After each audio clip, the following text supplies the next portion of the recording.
চুলে এখন অ্যাপ্লাই করে নেব। রুটিগুলো দেখো কি সুন্দর ফুলছে।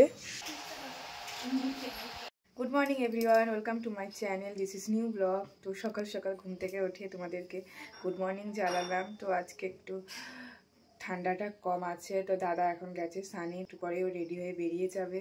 ওর টিফিন গোছানো কমপ্লিট, মা ওদিকে রান্না করছে। তো মা এখন দেখো টিফিনের জন্য পেঁয়াজ কলি আর আলু ভাজা করছে।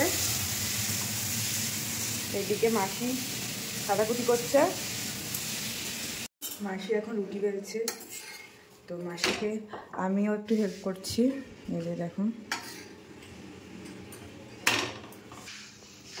রুটিগুলো কি সুন্দর ফুলছে।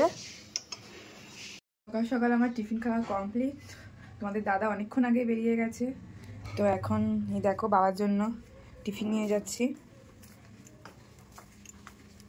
তো বাবার ব্রেকফাস্টটা করে গিয়ে দিয়ে আসি। আজকে কাকিমা আসবে। পুজোর বাসনটা ধুয়ে ফেলি। এই রোদে ওপরে কোনো কাজ করতে ইচ্ছা করে না, যতই ঠান্ডা পড়ুক। সকালবেলা উঠেই মা ডাল করে নিয়েছে, তারপরে মা ভাজা করলো, আর কালকে একটু মাংস রয়েছে, সেই মাংস হয়ে যাবে আজকে। আর এখন মা করছে কি মাছ দিয়ে ফুলকপি আলু দিয়ে ঝোল করছে। তো দেখো আমার স্নান হয়ে গেছে, প্লাস পুজো দেওয়া আমার কমপ্লিট। স্নান করে পুজো দিয়ে একদম হেয়ার ড্রায়ার দিয়ে একটু চুলটা শুকিয়ে নিচ্ছি, চুলটা পুরো ভিজা। এরপরে লাঞ্চ করতে বসবো। হেয়ার ড্রায়ার দিয়ে চুলটা হালকা হালকা শুকিয়ে নিয়েছি। তো আমি এই স্টিক্সের এই সিরামটা সারা চুলে এখন অ্যাপ্লাই করে নেব।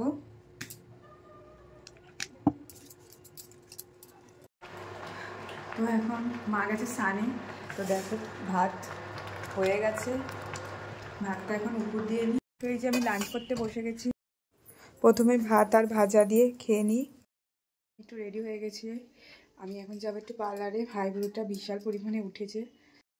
দেখো আমি পার্লারে চলে এসেছি, বসে রয়েছি। তো পার্কে চলে এসেছি।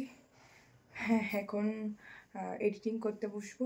দাদা এখনও আসেনি, আসার সময় হয়ে গেছে। তো দাদা চলে এসেছে, ডিনার করে নিই। ওটা যদি ভালো লাগে অবশ্যই একটা লাইক কমেন্ট শেয়ার করে দিও। যারা যারা চ্যানেলটাকে এখনও পর্যন্ত সাবস্ক্রাইব করোনি তো জলদি জলদি সাবস্ক্রাইব করে দিও। Tata, good night.